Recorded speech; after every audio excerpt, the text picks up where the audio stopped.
What's wrong with this picture? Look closely. Do you see it? Hello, this is Tad Fulfer with Rise Up in Real Estate, and I want to tell you something practical I learned today by wearing my COVID-19 protective mask and what I'm going to do to make wearing it even more effective. And please make sure you watch to the end of this video to see one very simple thing you can do to kill it in real estate during mask wearing season.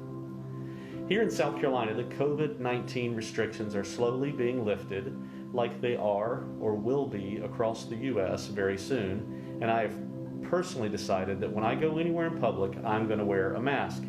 Of course, we all know that these masks, most of them anyway, don't provide ultimate protection for the wearer, but are more of a courtesy to those the wearer comes in contact with. I just made the personal decision that I was going to do my best to protect others while slowly starting to re-enter society. Today was my first real day of mask wearing, and wow, was I reminded very quickly of something we have all heard 1,000 times. 55% of all communication is nonverbal. That means only 45% comes from our actual words. The rest comes from other places. So far in this video, you haven't been able to see my eyes or my mouth, most of my face, right? Let me ask you a question. How was it? You have seen a bunch of my videos by now and know what it looks like to see me as I chat. Does this feel any different? For me, my experience today was extremely eye-opening. I had to go to the pharmacy to get a prescription filled, and I was chatting with the pharmacist, who happens to be a good friend of mine. We both had on masks.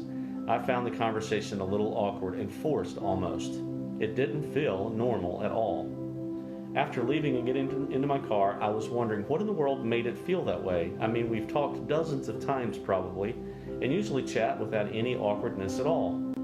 Was it because we both had on a garment in that mask that made us conscious of how we looked?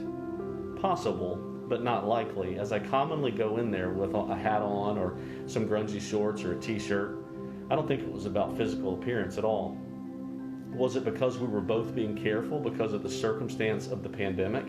Maybe, but I personally felt totally safe, as the pharmacy had plexiglass between me as the patient and she as the provider. Was it because neither of us had seen anyone other than family for almost 5 weeks, and it was just awkward because we were out of social practice?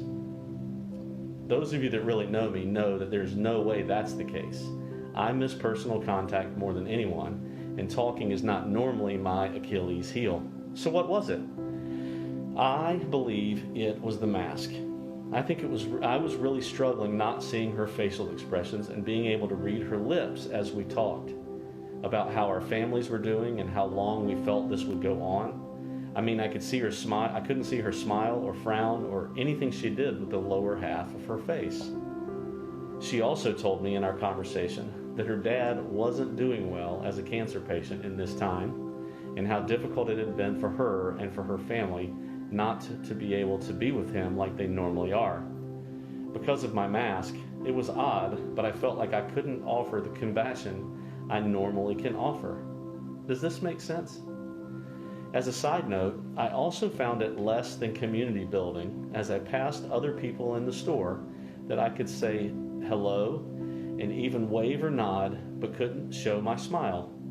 Honestly, it was a bit exhausting, and I felt so unfriendly.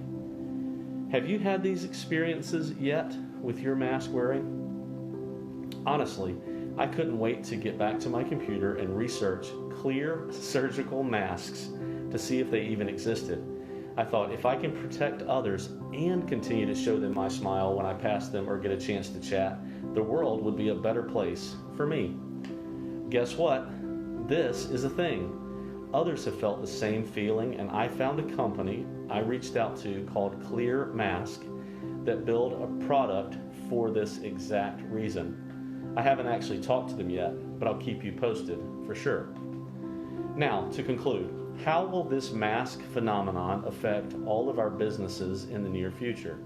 I mean, if these masks, assuming we don't have a clear one anytime soon, gets in the way of complete and transparent communication between us and our customers and clients, no matter your business, we are going to need to find a solution. So what can we do? How can we be most transparent and therefore most effective? I mean, if there are any barriers in our communication with our customers and clients, we are not going to be able to help them in the best possible way, right? They need to see us as a whole person that they can trust, that is ready and willing to help.